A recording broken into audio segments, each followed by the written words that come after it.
In this video, I will show you how to add white background in CapCut video.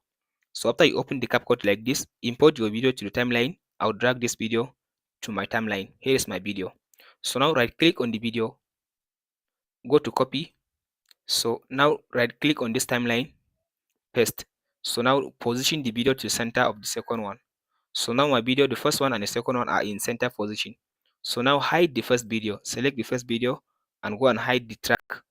After you hide the track, now select the second video, go to this video, remove background. So now click on this auto remove. So after you remove the background of the second video, so now come back and unhide the first one. After you unhide the first video, now select the first video, go to video basic, scroll to down and click on this canvas.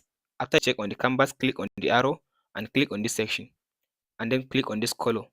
Scroll to down under the color, select white. After you select the white, here it says background has been added. So now click on this mask. So go up, add mask, scroll to down. Before you scroll to down, select this rectangle, scroll to down and click on this reverse. So now take this arrow to back like this. So as you can see now if you play the video, so as you can see now I add the white background to my video in CapCut, and that's it. Be sure to like and subscribe. Thanks for watching.